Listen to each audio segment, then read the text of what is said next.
Joining Felix and I on the program today is Julian Field from the QAnon Anonymous program, who will be sharing some of his dispatches from the Gaylord Convention Center, CPAC, the happiest place on earth. Julian, welcome. My pleasure. I just do want to mention at the beginning of the show, I want to say thank you to everyone who came out last night to Nightclub 101 to support Zoran Mamdani for mayor. It was a night for the movies and a night for New York City. Thanks to Hessa, we had a good time watching the Oscars. And I guess just before we get into CPAC and the current state of QAnon and the MAGA right wing, I just did want to cover a couple things from the Oscars last night. And Felix, I'm going to begin with this. Did you see the DJ Academics post? Do you mean, did I see the greatest act of civil rights advocacy Yes, okay. We are indeed talking about the same post. This is courtesy of Academics TV. I didn't know DJ Academics had a TV network, but I mean, it's mostly, I think, just a platform for gambling. But I have to say, that's like putting TV in your Twitter name or your email or anything. That's sort of unk identity politics. That's kind of letting everyone know you're a millennial. I'm just on the cutoff where I don't do that. This was like an all-time Oscars post because I just set the scene here. I'm scrolling and I see a split, like an image, a split between Emmett Till and Conan O'Brien, and the post reads: 14-year-old Emmett Till was dragged from his house and was kidnapped, tortured, and lynched by a mob of white people after being falsely accused. Conan O'Brien today accused Drape of raping a minor at the Oscars, and the culture celebrated and laughed. LOL. Is this what the culture feeling? Lying on an innocent black man? And what I love about this is... just a short aside, I love just putting LOL in there. I should also point out... That's the greatest convention of online stuff, when people are like, yeah, oh, really? Well, because I think I found you in my backyard going through my garbage and you're trying to clone my wife to raise her from birth and put a bomb in her pussy and come to my house and kill me, LMAO. Like, people just, the most insane stuff ever, but they're like, but at the end of the day, it's pretty funny.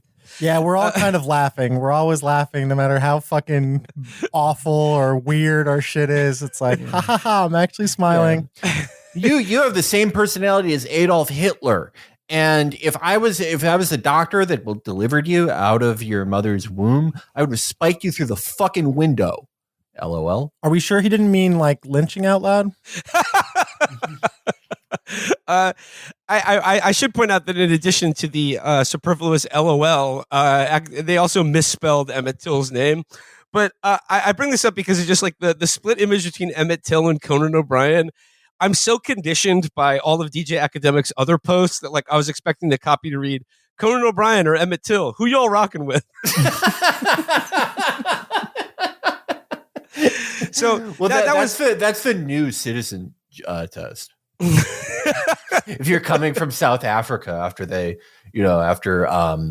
economic freedom fighters took your farm, you have to say Conan if you want it. Obviously. Well, he's got red hair, you know. Yeah. That was just but one of. I have to mention another amazing Oscars night meltdown, and I have to give a shout out to like longtime friend of the show. He's been off my radar for a long time, but like he announced himself with just perfect clarity once again. An old friend, a warm embrace. It's like he never left. I'm speaking, of course, about John Podhoritz's fucking Schnippers choking meltdown about No Other Land winning Best Documentary. Now, this is like a perfect night of J-Pod posting because like the first 40 minutes of the broadcast, he posted, "This is the best Oscars I've ever seen. And I've been watching since 1971. And then No Other Land won Best Documentary. And he was like, subhuman anti-Israel filth must be purged from Hollywood. Fuck you, Jew-hating scum. No, the actual post I want to read here, he says, once you won minor movie awards for making Holocaust things. Now it's for anti-Israel things. Thank God the movies are dying. And like, Alex minor pointed this out, movie award? The fucking Oscar? A minor movie award. But I just love what he says, for making Holocaust things. But now, you can really tell how serious he did a takes Holocaust this thing. Just Holocaust things. I love this whole exchange. Obviously, because it's just like, I mean, if you needed any more confirmation that you could just like tune out when people start screaming about this stuff, the fact that he like 30 posts before that, you know, I'm afraid to refill my popcorn because I'm going to miss another great monologue joke, and then you know, just all this shit like. all of this shit, you know, Zoe Saldana, you know, who dressed her tonight, and then I just barricaded my doors. I killed my wife because a Jew hating mob's going to kill us. I love this whole thing with this movie in particular because it's, you know, ever since that Zach Beaucamp article like a week after October 7th, that was like liberal Zionism you like is coming back in style. Liberal Zionists, including the makers of this movie, have been trying, like pushing with both hands, putting their entire body into trying to make people believe that, you know, you can still be a Zionist and not be like a fucking crazy person who's screaming all the time and, you know, taking your shirt off on Southwest flights because a guy has a Palestine pin on and calling everyone a Jew hater and you know, all of this stuff. They're like, we're normal, we're liberals, everyone could get along in Israel, everyone's like Obama over there. And the reward they get from the other Zionists is just this. Like, you want to nuke Tel Aviv, you're in ISIS. It's the Oscars are a great night for posting, but I do want to, before we get into talking about CPAC, I did want to talk about probably the biggest news story that we didn't get a chance to cover last week, which was the Trump-Zelensky Oval Office press conference and buck-breaking humiliation ritual. I mean, I know you guys saw that. So, I mean, what did you make of this spectacle? I mean, that was one of the most brutal drawing downs I've seen yet. But I love that Trump was just talking like a casino guy. You know, he's like, you don't got the cards, okay? You don't have a full house, okay? You're really hoping to draw an ace on the river, but it's not gonna happen. And Zelensky's like, I'm not playing cards, okay? This is fucking real. I'm gonna be honest, I didn't see the whole thing. I just saw the highlights. Apparently, like it was like I don't even know why I'm saying this. This is just like third hand. I'm describing a post describing another post of a guy who allegedly watched all of it. But apparently it was going like fine, but a little tense. And then there was like a flare up over like Zell Disney asking JD Vance if he's ever been to war. And JD Vance was like, I've read about it. Wasn't he in the Marines though? You can. There are a lot of fucking pussy. He was Marines. he was like a PR guy for the Marines. Yeah, right? I see Marines all the time on Twitter who've only ever worked for think tanks. I think you can be. I think it's like the Rotary Club. Like there are a lot of levels of participation. It's not like the old days where, you know, they definitely killed someone and they have a high interest car and they take 700 Percocets a day. You could be a Marine and be a real pussy now. I think like among two TV personalities, because obviously Zelensky used to be an actor, like he was just coming and he was doing the NATO script. He was like, well, you don't feel the heat right now, but you will eventually somehow in the United States, like feel the long arm of Russia. And Trump was like, don't fucking tell me what I feel and what I am like. And that really pissed him off. So he turned it into like a punked. But I want to say Zelensky should have learned from the Kurds, like do not ally with the United States. Yeah. Cannot be trusted. Yeah. No, yeah. I mean, I think that is the lesson to be taken away from this, because like, you know, when you have like what seems like unlimited U.S. backing, you can take a very hard line and, you know, you can like reject neutrality and want to join NATO, but like the wick on that's going to run out and then you're going to be completely left in the cold.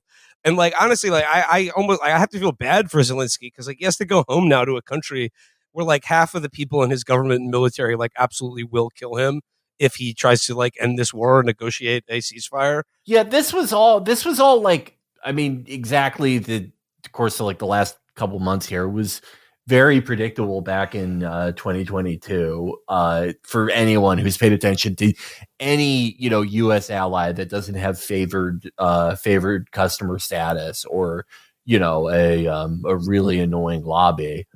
Actually, Ukraine has an annoying lobby, but not as annoying as the one that I'm referencing. Yeah, no, you would get screamed at if you pointed that out then.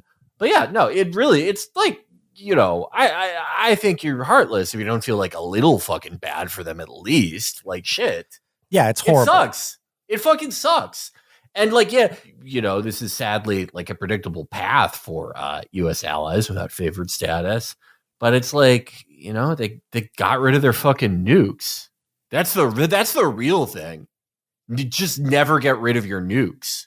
I think the real star of this TV spectacle was, of course, Marine Jughead JD Vance, and like I saw a lot of people being like, he showed what American masculinity is like. He looks like he has ALS. He was like every time I see his legs. Don't talk like that to Dad. Yeah.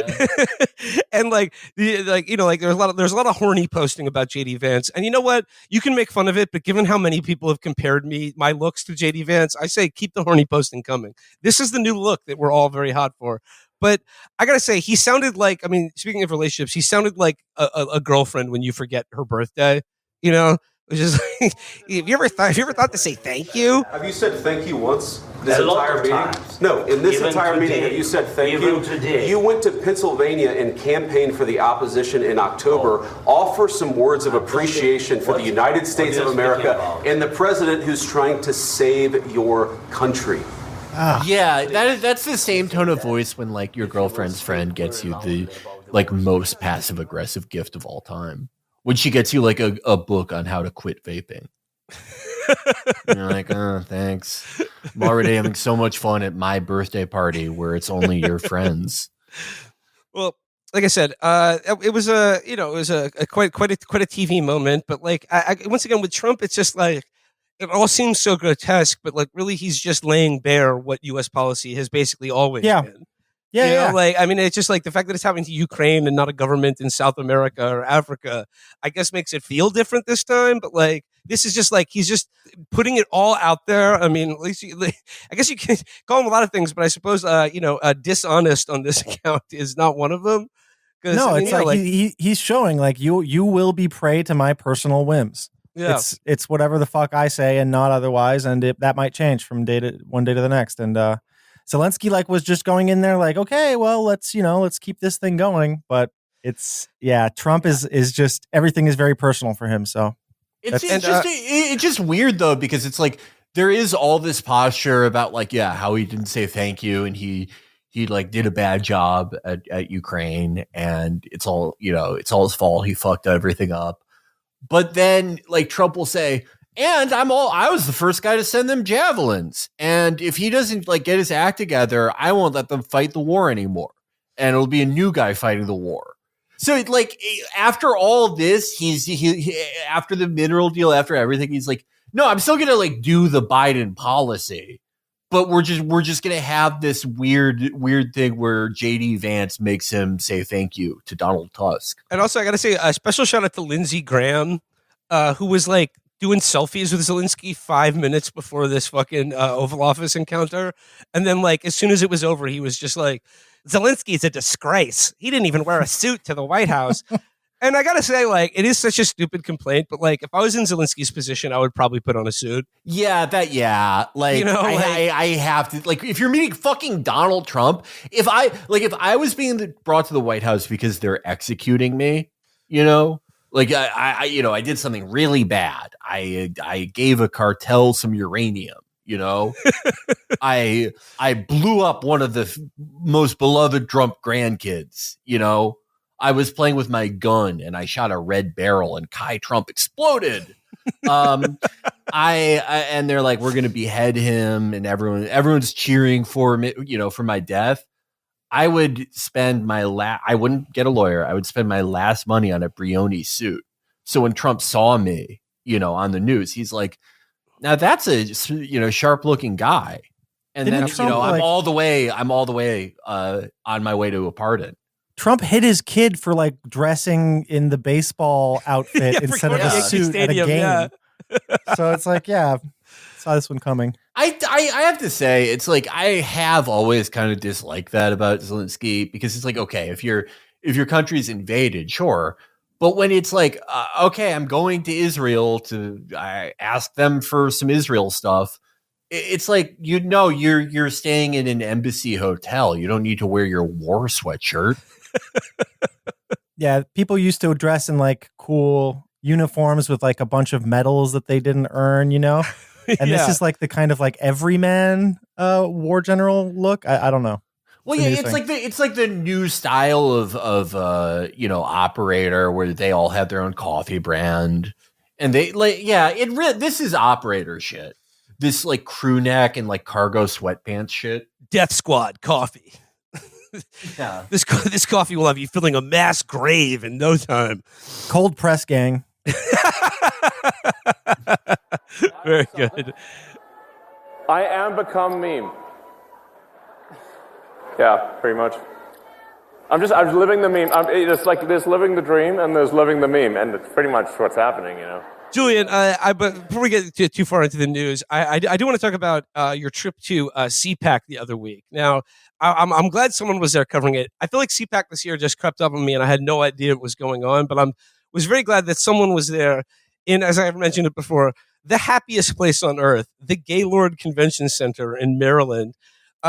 Julian, from your writing on CPAC, and I want to talk about the current state of QAnon as well. But like the thing that came across to me was that as compared to the last Trump administration, when Felix, Matt, and I, when we visited CPAC, it seemed like the first Trump administration CPAC, it was a happier affair. And even though like they're sitting on top of the world right now, like the impression I got from your coverage of the second Trump term CPAC is that they're all really angry, and like even though they've fulfilled their grandest wishes, politically speaking, they seem very uneasy and upset and angry. Am I correct in thinking that? A lot of revenge seeking. And I feel like that is the difference between who Trump appointed this time around. Last time it was like a bunch of useless people that he kind of fired, but this time it's like anybody out for blood. The ICE guy was talking about how they're bringing back some of the good old boys, like people who were fired for being too fucking wild even for ICE. So they're deliberalizing all of these empire kind of tools, and I think that is the main thing. It's like it's an internal argument over whether we need the carrot in the carrot and stick configuration of the American empire. Do we even need the carrot? Fuck the carrot. Why don't we just get rid of USAID and use the money for force? And I know like certain fissures have arisen between the MAGA right, which is like totally dominant, and more traditional conservative Republicans over a number of things, like, more traditionally neoconservative hawkish Reagan Republicans don't like his appeasement of Russia.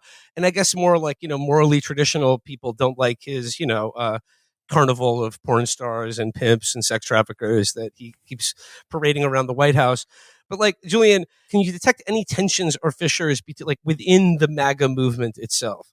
No, actually. I mean, there are so many inherent contradictions, but I feel like that is what we're just getting better at kind of shoving aside, because everybody has essentially a fictional subtext to whatever they're experiencing, right? So there's what's being said on stage, and then for like someone who's super into QAnon is like, oh, well, yeah, they're talking about the storm. And then for someone who's a bit more of a Reaganite, it's like, oh yeah, that's good. They're asserting, American geopolitical dominance. So everyone's filling in the blanks. And I think that's one of like the main things, is that everybody's yes-ending now. And currently, I think the fissures are they're not going to show up until revenge has been taken.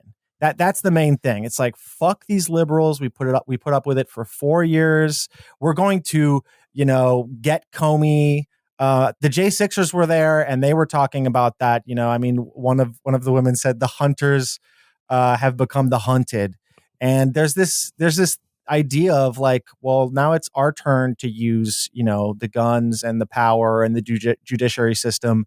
And we're going to use it against you guys now. In general, just with presidential politics, it does seem like the fractures are much more evident the thinner their margin of victory is. Yeah. Because, then individual factions of the coalition that can command larger swaths of votes can extract more out of the president and, his sub-factions. And we did see that a lot with Trump 1, that there was this push and pull between both the more traditional Republicans, the Jared and Ivanka people, the evangelicals, and then like the Bannonites. But yeah, this time, well, when you win the popular vote and there's a clear majority, then there's a lot more breathing room for everyone, even if those, special interest groups or pressure groups can't extract the same things out of the president. Bannon followed Musk, and like he had I guess commented that Musk was an illegal alien and that what he was doing was shit.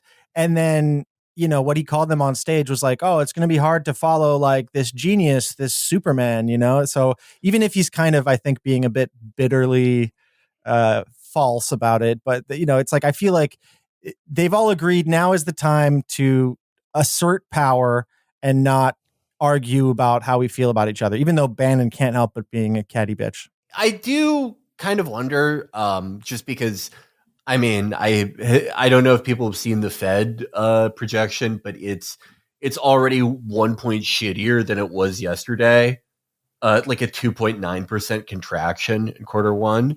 If, the logical conclusion to austerity happens and the economy really takes a shit, I anticipate that it's going to be like a Bush 2 type thing, where it's like, everyone is just going to be stepping all over each other to say, well, I knew it was bad pretty early on. Yeah, it's not looking great. I mean, the president was pumping some of the shittier crypto coins over the weekend, like Cardano and XRP. Cardano? Yes. What the fuck is Cardano? Exactly. It's let's just put it this way. David Sachs has a bag. The strategic crypto reserve is one of the most insane, and I'm looking forward to this. I'm really looking forward to a world in which Social Security is a Ponzi scheme that cannot be relied upon, even though it's paid out for 90 years without fail. But meme coins are now a strategic asset, strategic economic asset of this country. Like, how would a strategic crypto reserve even work? Usually, what were they going to tap into it if a Dogecoin collapses? What if the government needs to buy Molly on the darknet? There's currently no mechanism for them to do that.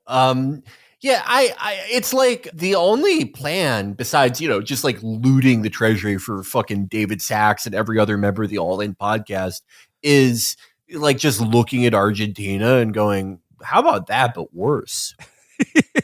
Yeah. How about we become super Argentina? Mm-hmm. Julian, did you get to see Milei at all? I did. He had a really poor performance as far as his speech went. He had his reading glasses on, kind of tilted down over his nose, and he was just reading his speech the entire time. So, and even then it was in Spanish and they did the live translation. People loved it, but they mostly loved it because he handed a big chainsaw to Elon Musk that he had, I guess, like custom engraved for him. Milei, he's interesting to me because he really wants to get in good with Trump, obviously. But the first sort of communication he had with Trump, it was like a video conference thing, I think at another CPAC, and Milei was like weeping during it, and I think it really grossed Trump out. Like, he does not like that. But it doesn't surprise me the crowd liked him because Milei, someone pointed this out that his speech is very, you see the translations are like,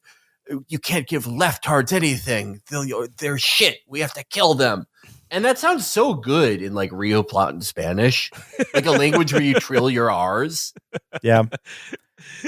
We open a bit, going back to Zelensky and everyone shitting on him for not wearing a suit to the Oval Office. How come Milei doesn't get dinged for not cutting his fucking hair as a world leader? How can you be a world leader in good standing with the United States government and have a fucking mop of hair that looks that stupid? Milei looks like every the type of kid that's clearly autistic, but the mom is he's just quiet. He's bitten every teacher he's ever had, but it was all their fault. Like Melissa George's kid in The Slap. Put him next to Musk, though. Musk comes out with a fucking toy gold chain and sunglasses and a t-shirt. And backstage, my favorite little detail was that in the green room, Milei did like a kind of gifting to him of the chainsaw, which they then recreated on stage for effect. But there was this point where like the camera crew that wanted to film the moment that was probably with Milei walked in with him. And you just see Elon Musk, like he's at the craft table. And as he turns around, he's slipping on the glasses. I really have a feeling that he didn't want anyone to see his pupils. Yeah. Someone did like get a shot of his eyes peeking through his big glasses, and they look insane. I don't even think he's taking Molly. He's not acting like a guy on Molly. I think it's like he's taking like super Ritalin. He's giving something they give to the worst kids ever. Yeah, it was like interesting because he clearly could not speak coherently. It was outrageous. And the interview was so obsequious. The guy was like, "Oh, what's it like to be in the brain of like a genius? You know, what's it like to like do so many things all at once?" That was very literally a question. And he ended up mumbling after like, I don't know how many seconds of umming and ahhing. He was like, "Oh, it's a storm." But while he was trying to get that answer out, there was like an older woman in the audience next to me, and she turned to her friend and she's like, "He's such a genius. Like he can't even speak." Yeah. Oh, which again, that's perfect. You know, it's like there's so much yes ending. There's so much like generosity of interpretation. I love it. Well, why didn't they ever try that with Biden? Like his thoughts are too brilliant to reach his lips. He's concocting this amazing theory on world systems, but what actually comes out of his mouth is President Trump. Julian, I mean, I love that you describe it as like everyone is yes-anding right now, because like, you know, when QAnon became a thing, and like, you know, through your coverage of it, I think like the most interesting thing about it was that it was like this collective auto-fiction project in which it was telling a story, but each person reading the story could contribute to the story, and like the story would become part of their lives, and that they could create the narrative as they were reading it. Like you could like decide what happens next, because it's all this like meta self-referential like hodgepodge. But like in second term Trump CPAC, I mean, like, what has happened to QAnon? Is it a matter of QAnon? Like, because you said like there's way less explicitly Q branded things, but isn't this just a reflection of the fact that QAnon has just succeeded? Like, I mean, the storm is here; it's arrived. The Great Awakening has happened. Like, so what utility is it? And like, how do you describe this evolution and like these like the people now that they have power? I will say that there was absolutely no QAnon t-shirts, not even a sticker. So the label is gone. But I was talking to some J6ers that were in the back of the room, because they started basically interacting with the press back there when Trump was speaking. And I spoke to one guy who had written down his information on the back of his prison federal ID, but he had written it in ink on plastic, so it was kind of smudged. But I could see that his username was Crumb with a Q. So I was like, "Hey, why do you spell Crumb with a Q?" And he was like, "Oh yeah, I'm a follower of Q." So I kind of asked him a couple of things, and one of my questions was like, "Do you think that the storm like has come true?" And he just pointed to the stage and he said, "It's right. He's right there." So it's like this idea of, obviously it didn't happen exactly like we thought. We didn't get the executions. We didn't get the military tribunals. The very first Q post was, Hillary Clinton will be arrested within 48 hours. Obviously that did not happen.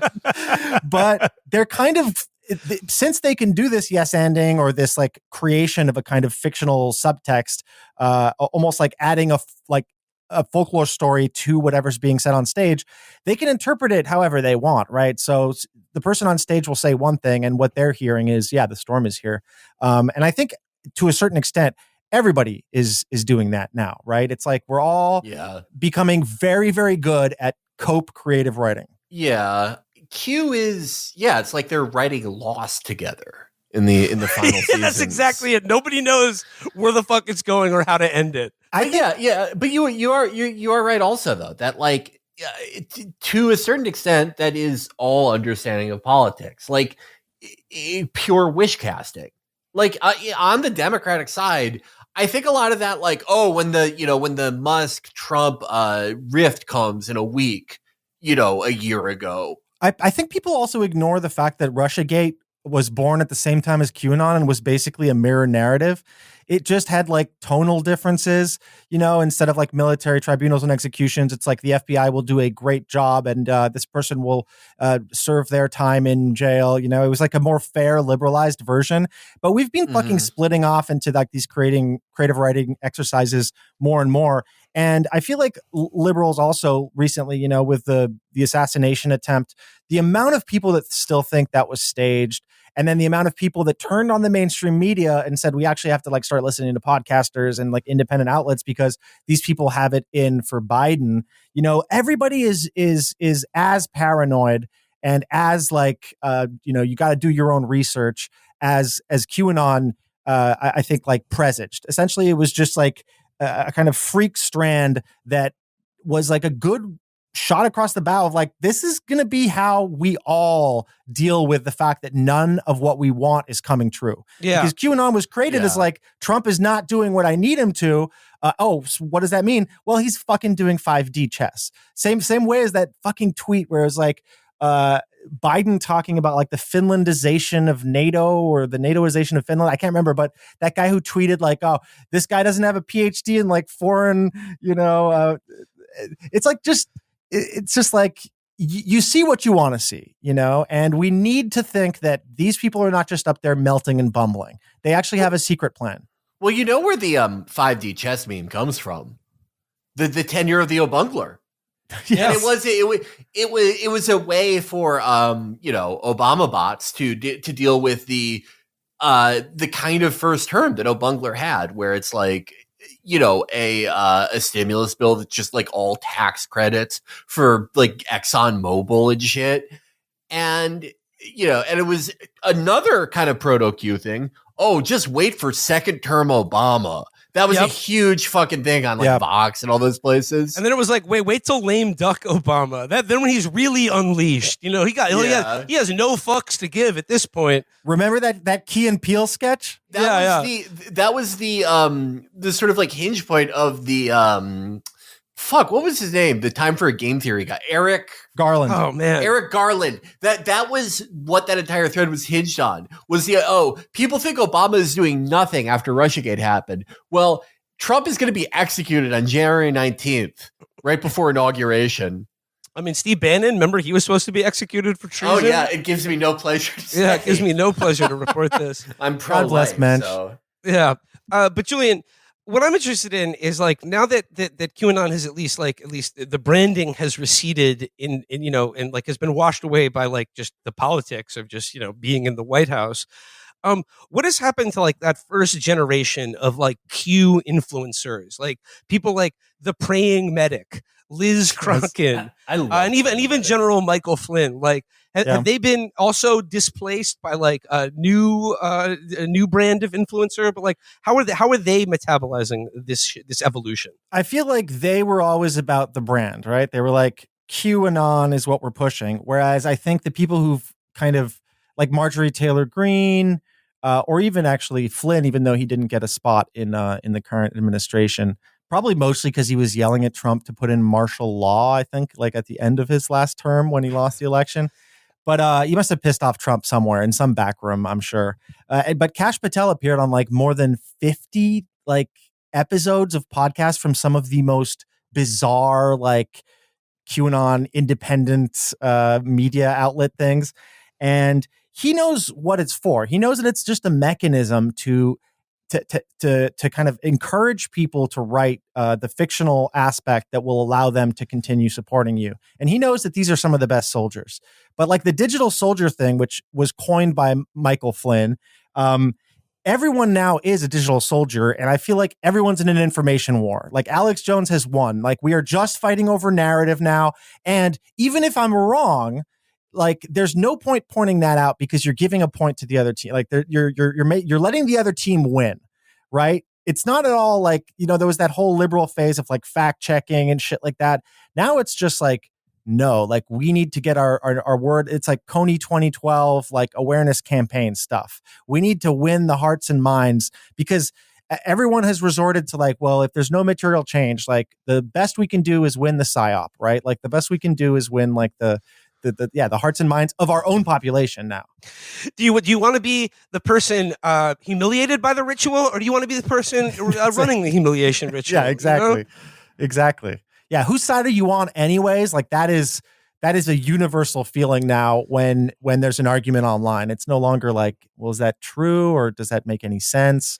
It's just pointing fingers and I think that is the true legacy, is like both this creative writing, like fictionalizing, like folk storytelling that we're all able to contend or all able to participate in, but also it's like posting for the hearts and minds. Like we are information warriors online, and this matters. The discourse matters, because otherwise what does matter? Because I think we do feel even worse than like during Obungler, that we're just like further and further from the levers of power. Another one of the lasting legacies of QAnon, I think, is our widespread cultural obsession with and hysteria over pedophilia and human trafficking. And like, I'm wondering, like, the thing we started talking about the show, the Conan O'Brien joke about Kendrick calling Drake a pedophile, like, this current moment of like the Drake Kendrick beef, which is like consumed popular culture for the last year, is all over accusations of pedophilia. Like, would that have even been a thing were it not for QAnon? And like the other thing that like you make clear in one of your pieces about this is that like the net result of this has made like actually prosecuting people who abuse children like a great deal harder in many cases. Oh yeah, absolutely, of course, because the real way that people are trafficked is just so far from anything that is shown even in like the most kind of sterilized version, which is like the Sound of Freedom movie, that kind of stuff. But definitely the QAnon vision of like how children are trafficked is insane, you know. But Felix, I wanted to ask you, because I felt a bit like, damn, I predicted it in my piece or something, because Meek Mill, I think a few days ago, posted, I have a new song coming out called Pizzagate. Got his finger on the pulse, I see. Oh man, he's just always coming in at the wrong time. Just unconditionally. That's it. You like look at the Kendrick and like, you're like, well, he's making it work. He had a fucking Grammy, fucking Super Bowl. I guess I'll just go full QAnon. You know, that's like the dumb guy's logic. But I do feel like, the fact that now the debate is like, was this or wasn't this a demonic ritual anytime anything appears on television? Yeah. That is an incredibly like normalized thing now. We're just doing 80s satanic panic constantly. And also, like, as like part and parcel of like this folk storytelling, and everything now is an info war and a psyop.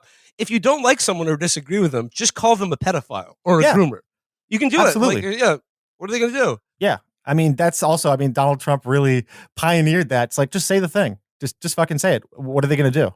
You know? And once you realize that there's no bumpers, it's like, fuck it. Just go for that. And like, who would ever defend a pedophile? You know? But like, I mean, like, one of the things that like your piece about this current CPAC makes clear is that this is, I mean, it was true when we went, but it seems like even more in your face now that this is just a carnival of jubilant cruelty, I think is the phrase you used. And like, I can't help but think about this, this like obsession with rape and pedophilia and human trafficking. There's a distinct flavor of like wish fulfillment fantasy in like the people most obsessed with this.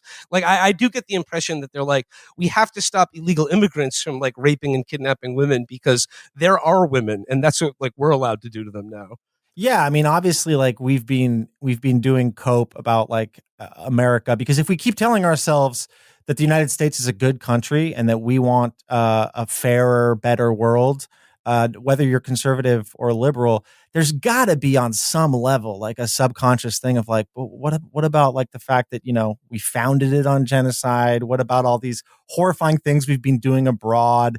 And, the fact that we allied, in Afghanistan with like boy rapists and we ran all these black sites. I think that we're just kind of seeing, we're seeing like the fruit of empire, the mental toll that it eventually takes, where, you start to fantasize because you're looking at like a beautiful, I don't know, Walmart or something, but underneath that, like we can sense that something rotten is afoot and that maybe this is not right. Like whatever this is, maybe it actually isn't good. And so it's like, yeah, I mean, my neighbor's probably a pedophile, like I think it is like a way of coping with the fact that like, are we the baddies, kind of, I don't know. I mean, like, I think like in a lot of cases, people do definitely like underestimate how much culture is downstream from politics. And there are a lot of like very direct and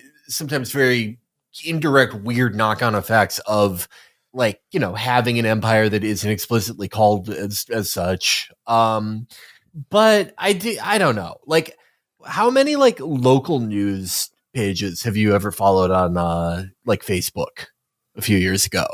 Because I do wonder if this is just like the natural state for a lot of people.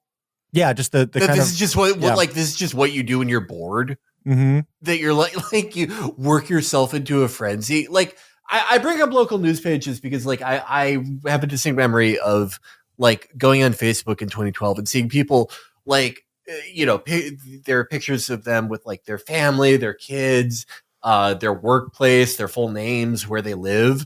And there would be like a news story about like, someone who committed like not even like a felony robbery, just like shoplifting. And they'd be like, we should hang this piece of shit. Yeah. We should like, oh, I can't wait till he goes to jail and gets raped. Yeah. And I don't like, maybe that is because of, the underlying horrors. Or in a lot of cases, I do just think that's what you do when you're bored.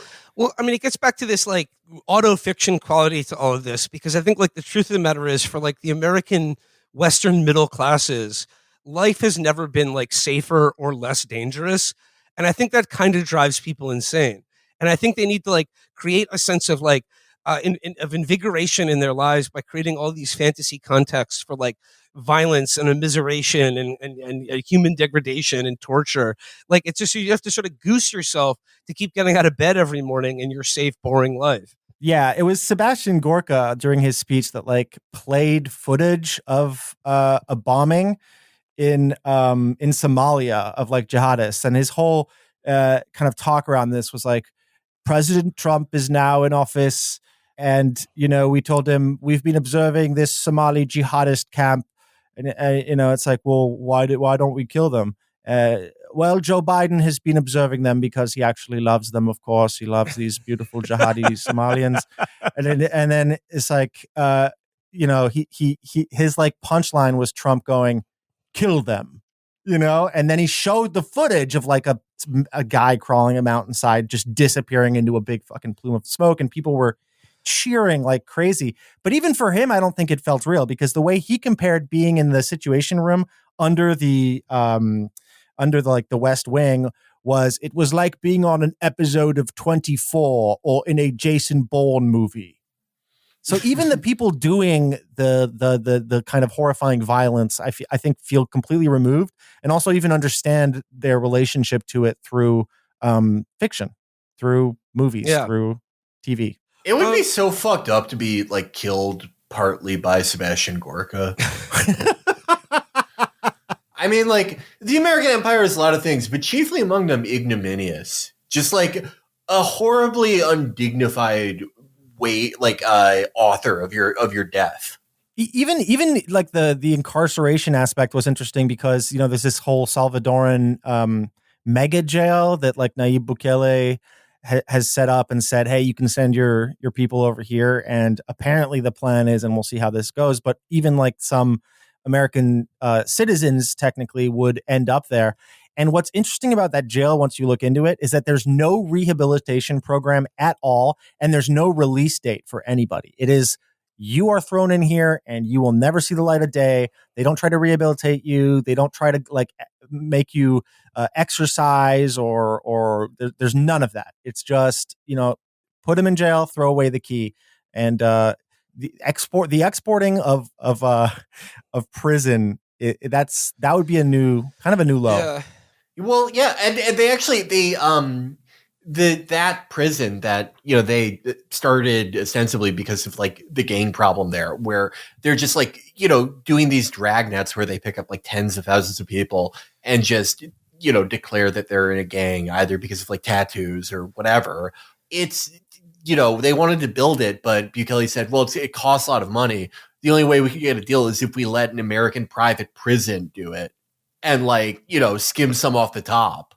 And it's, I mean, kind of the logical endpoint of this entire system. Well, I mean, I think about whether it's the prospect of incarcerating American citizens in the Salvadoran super jail, or I mean, I'm just seeing here just like something I saw before I started recording. This is just marking that Iowa Republicans have just ended civil rights protections for transgender Americans, and this was like after they had passed laws banning discrimination in housing, employment, and education if you're trans. So this would be like markedly removing the civil rights of people after you've already recognize those civil rights in a very short amount of time.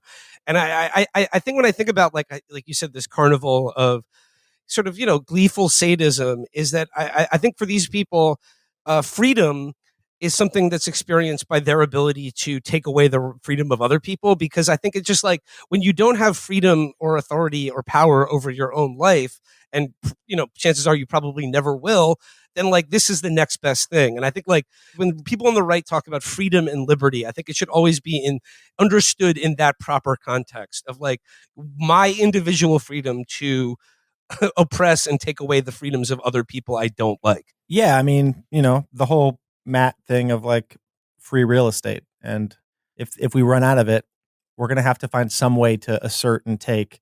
And I don't know. I mean, it does feel like the logical next step, but it is it's pretty fucking weird. Julian, in your time spent at CPAC, who are among your favorite characters? Like, are people just flogging their merchandise, or these weird groups? I mean, my personal favorite was the Japanese right-winger who's the founder of something called the Happiness Realization Party, which I think is my favorite name for a political party in the world right now. I love Japanese far-right parties because it's all, like, it's the opposite of Israel, where, like, all the most insane parties are called, like, the Life Rejuvenation Center.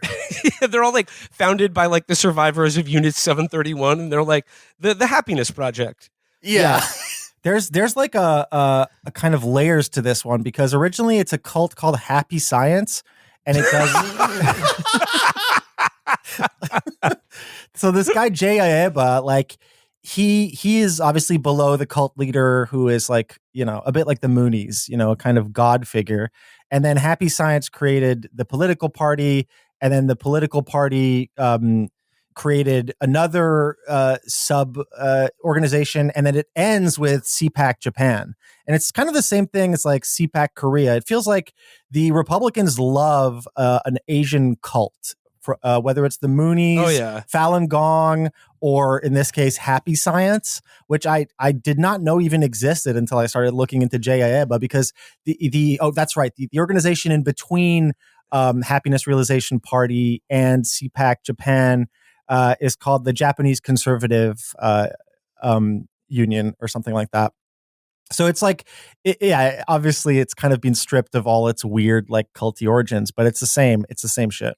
I personally love JFK Jr. It was really nice to run into him. You met the man himself. I love this guy because he's everywhere. I have never been at any event without him kind of popping up like a leprechaun, and I could not get away from him. Like, he seemed to have a magical ability to be in every corridor, around every corner at CPAC, and he always had like middle-aged women coming up to him. And he must pull like crazy. I mean, that's why he shows up to all these events. He is getting more clown than Barnum and Bailey. Yeah, he is. He is incredible. And in his old, like, wink, wink, nudge, nudge was like, I'm JFK Jr., but his new one is based on the fact that he was, I don't know if you guys have seen like the assassination footage or the assassination attempt footage of that Donald Trump rally, but he's the one standing behind Donald Trump. He's the only one who doesn't duck and react properly to the shots. Family history, He just looks around. Memory. He looks around confused. And now, first time. Yeah. And so exactly. And he now is like really milking that. Like, he made t-shirts that were his own design that say Trump's guardian angel.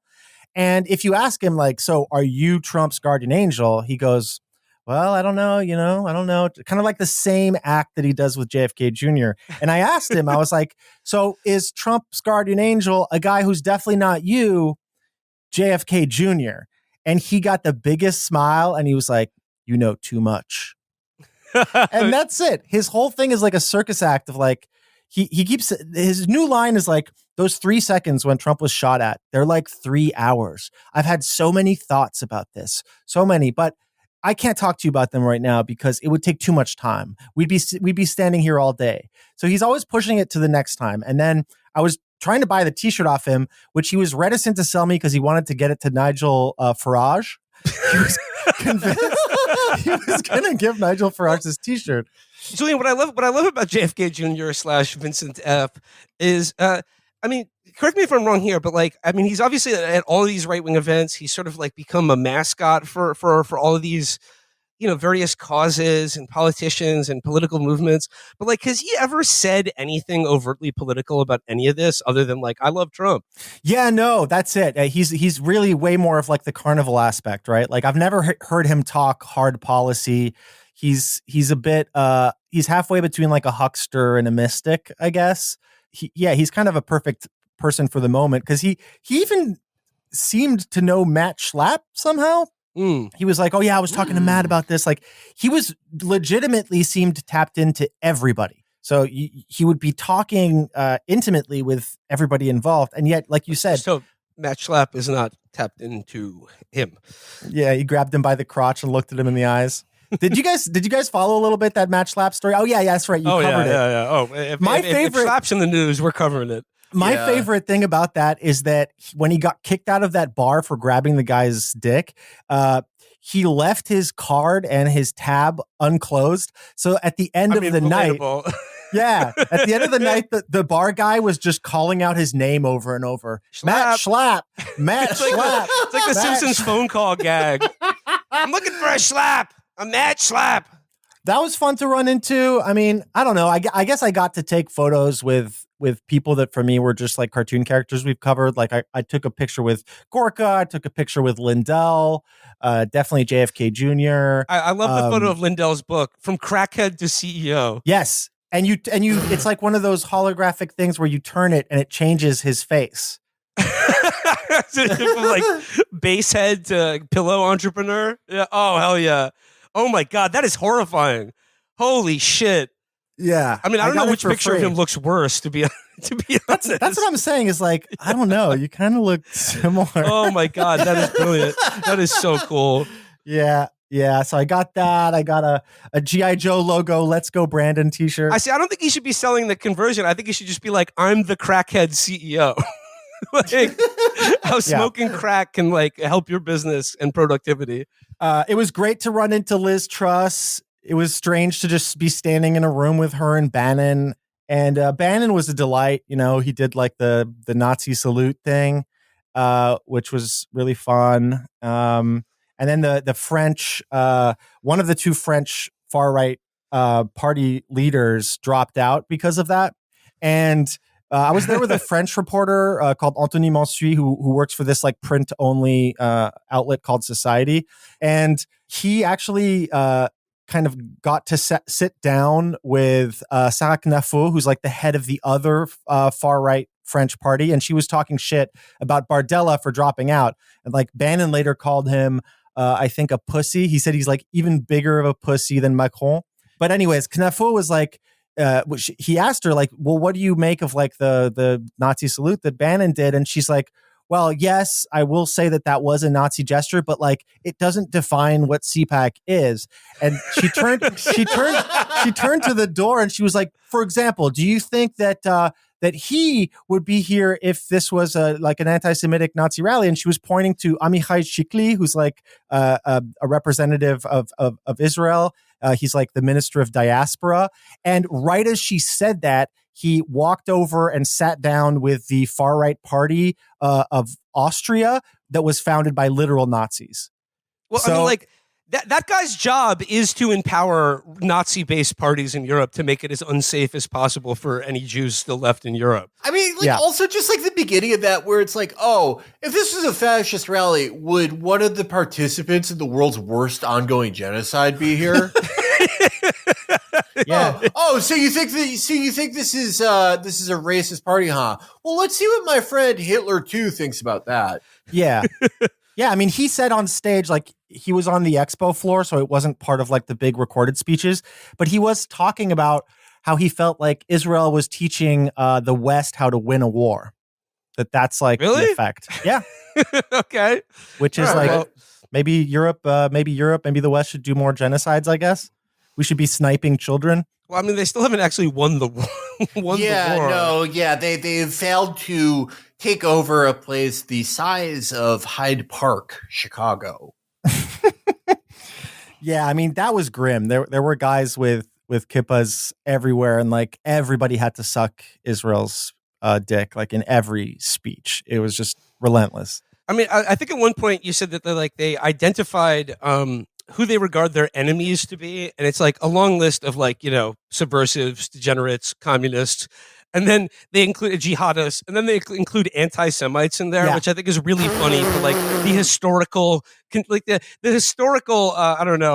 lineage of the far right in this country. They're like, yeah, our enemies, anyone who hates Jewish people. Yeah, Amichai Chikli said to the Hungarian far right a party representative that he thought that Budapest was the safest European capital to be a Jew in due to their immigration policy. So that's where Israel is, like telling Hungarians.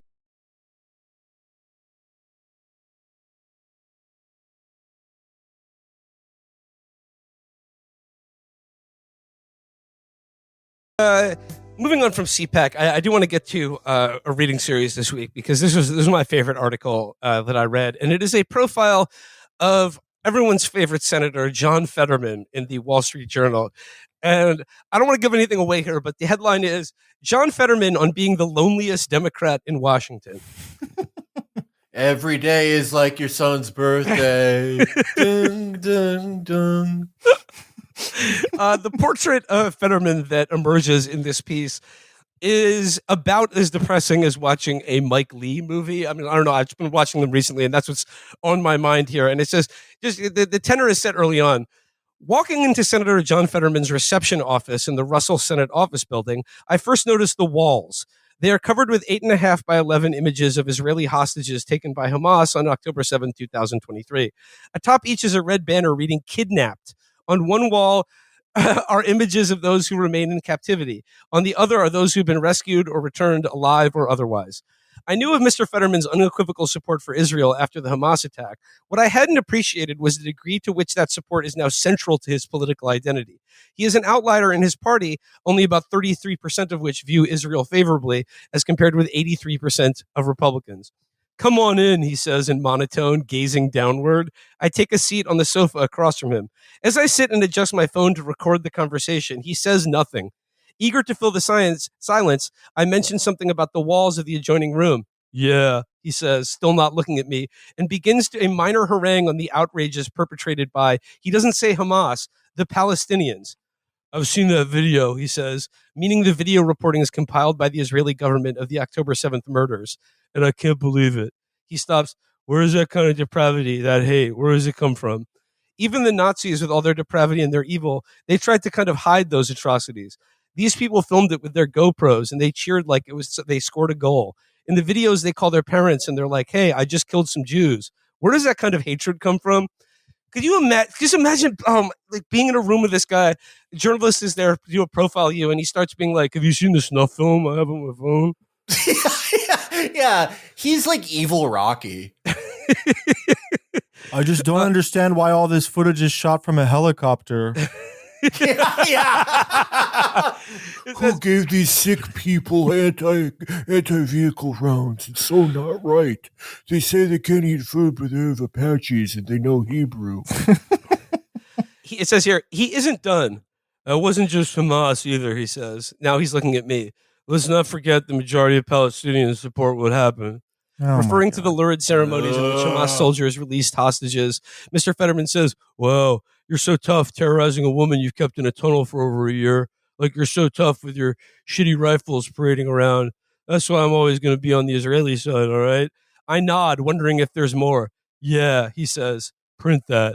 Yeah. Oh, you heard it here first. I'm not afraid to be a U.S. senator who supports Israel. The most dangerous position in the world. God. He's such a fucking oaf. I feel like his version of like jacking off to the Victoria's Secret catalog is like the underwear being held up by the soldiers.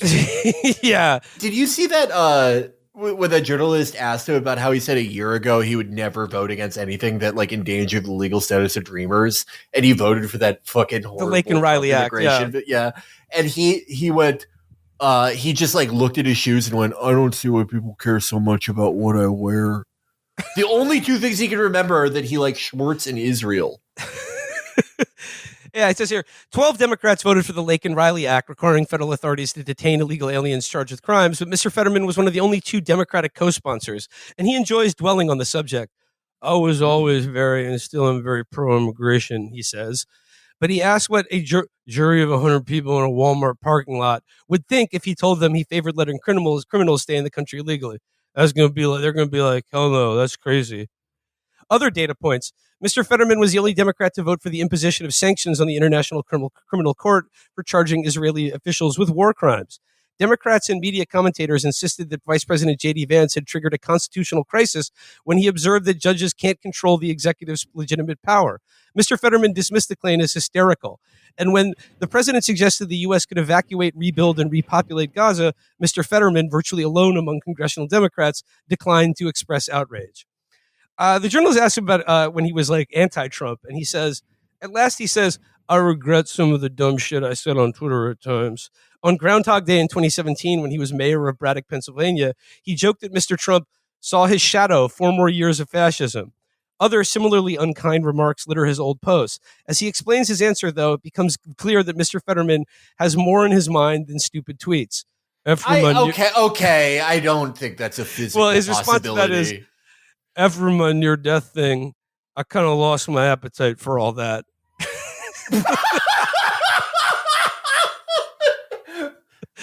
He says here, "I don't doubt his acuity, but the effects of his stroke are detectable in his halting speech and his occasional struggle to pronounce words. Yet when he lost in fluency, he gained in equanimity. Mr. Fetterman mentions some of Mr. Trump's cabinet appointees who have appeared on Fox News. They've all said negative things that it is about. And it's like, just doesn't bother me anymore. We could all say dumb things, and at the end of the day, it's just cheap heat. This is stuff of the world that would probably be better without." He sums it up. "It all feels different after facing mortality. I almost died." Okay. Is the reporter pulling the fucking string that comes out of his back? Holy shit. This fucking idiot has nothing going on. You talk to him for 5 minutes and he's like, the first 5 minutes, I just watched footage of them eating a baby. Can you believe it? They say they invented shawarma, but I know they invented eating baby. And they still do it. Minute 6. I don't know why people care that I spilled this cheese on my shirt. The worst guy in the world can wear a suit, and the nicest guy can wear a tattoo. Minute 7. I nearly met Santa in hell, and it changed my life. I relate a lot to Trump. I also narrowly was missed by the bullet that nicked my ear. I was holding the gun.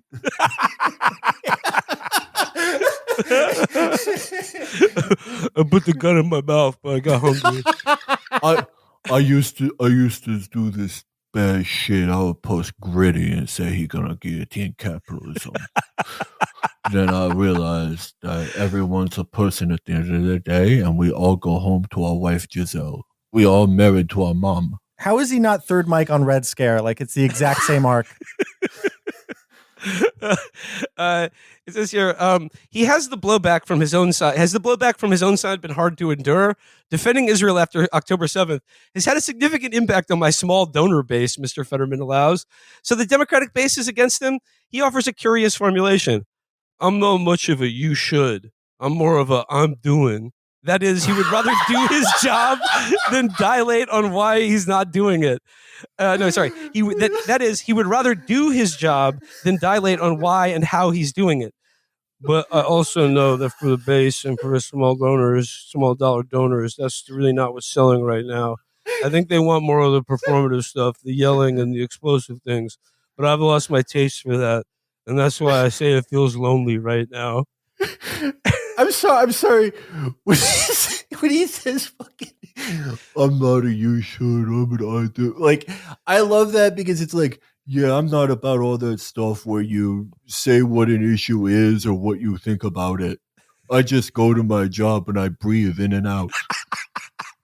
Like, oh, is that so, John? You don't like the part where you articulate what's wrong or what's good about something? You know, why people always ask me what senators are doing? I do what I do. CEO at me. Yeah, I go to the bathroom one leg at a time like anyone else. I sit down at the urinal and I read my thoughts. I just try to put the square piece in the round hole over and over, okay? I don't think about why I do it. I also like when he says, I'm no different than a plumber. I go to my job every day and I put the poop in the sink. I'm no different than a plumber, and that like my crack is always showing. As we get to the end of this article, it says here, Mr. Fetterman no longer slumps in his chair. He sits up straight and seems exercised. So I asked the question I doubt he'll answer. Are you going to remain in your party? I feel lonely and I'm struggling to find what the true North Star is as a committed Democrat. I'm not changing my party, but what's the way forward? Look, I can't follow every example. Literally, what's forward? Which direction is it? I can't follow every example of performance art because I try to be honest and I don't ever want to lie. But I'm trying to explain to people, America has made us sit in the corner. Republicans don't need our votes, and now that's where we are. I just love when he's just saying, like, I feel lonely and I'm struggling to find my true North Star. Like, to hear this from a fucking senator is just so insulting. It is so insulting to think about a U.S. senator being like, I'm lonely.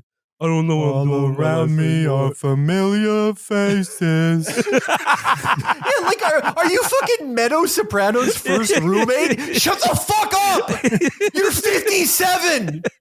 You live in a house that your dad bought you! You got your first job when you were 49! You became mayor of a town with one basketball hoop, and that's all you talked about for 15 years! And now for the next 30 years, you're gonna talk about the time that I almost went down the tunnel. I don't get it. He's got no energy except when it comes to Israel. Like, it is insane how that's weird. The only thing animating him. He's like a fucking zombie. And then when you say Israel, his like eyes like light up again.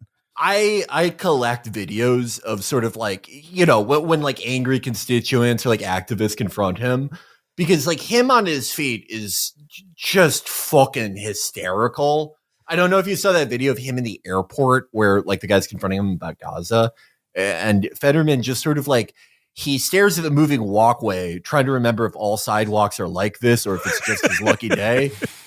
And then after like 7 minutes, he goes, you know, this guy's like, it's a genocide. They're like shooting fucking children. Like, this is all, how do you support this? 7 minutes of this. And Fetterman goes, this is devastating. You're just devastating. He's like, I mean, he talks about like, how would this look to 100 people in Walmart? They should have your job. The dumbest fucking person I've met is capable of more abstract thought than you. I like, this is the most submental man ever. Activists should stop protesting him and just start gluing quarters near him to different surfaces. Like a crosswalk that he's trying to stumble across. Done. You could keep him from so many votes by treating him like a hitman NPC. Just throw coins like within 20 feet of him. Wait a minute, dude.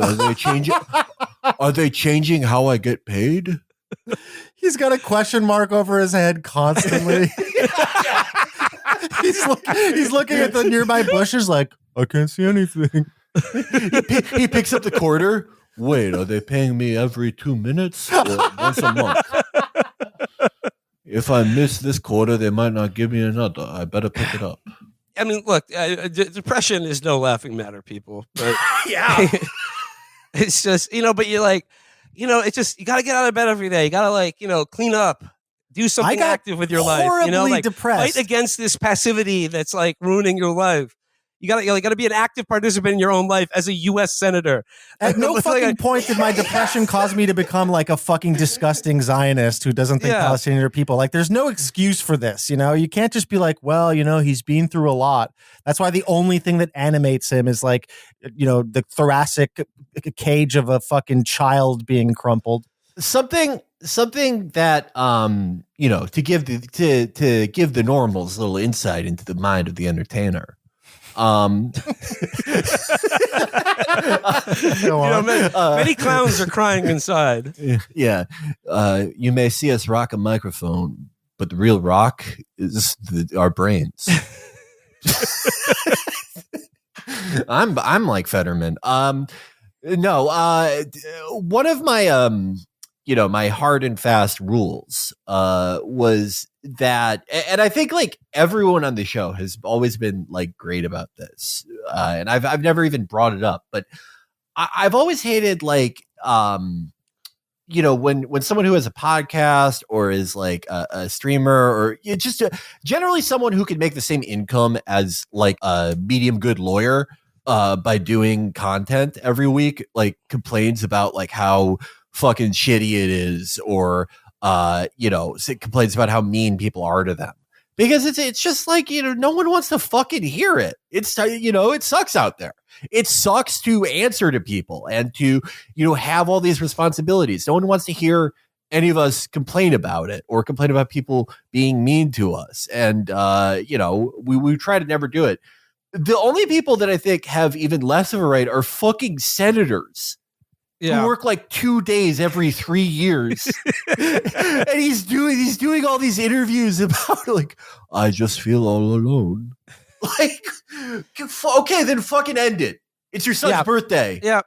John, jump off the roof of your house then. Remember to go down the street, not across next time.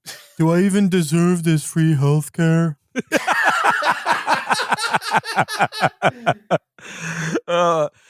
All right. Well, yeah, I'll leave you with that rather banal and unbearably bleak slice of life inside the emotional and psychological well-being of a U.S. senator. Sorry. One more thing.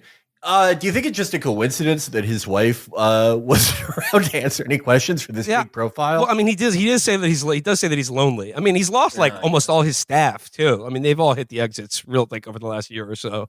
Yeah, crucially, none of these staff left over ideological reasons. Like, all of his staff are like fucking assholes who agree with him on all of this dumb shit, which means that, like, in addition to being a dullard, he has to be like shittier to work for than Klobuchar.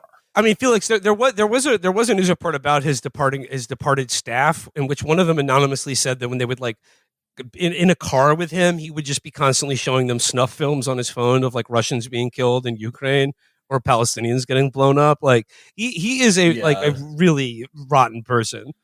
Like, he's so depressed that the only thing that can get his heart beating a little faster or feeling a little joy is just seeing like murder footage. What a fucking idiot. I feel sad all the time. I wonder if it's these murder videos that I'm mainlining into my weak psyche. I just want that. I can't. I only have such a weak spirit that when my son got a PS5, I walked into the middle of the road and said, I'm about to be the senator from heaven. I better watch a million fucking videos of murders every day. That'll cheer me up. That won't obliterate me.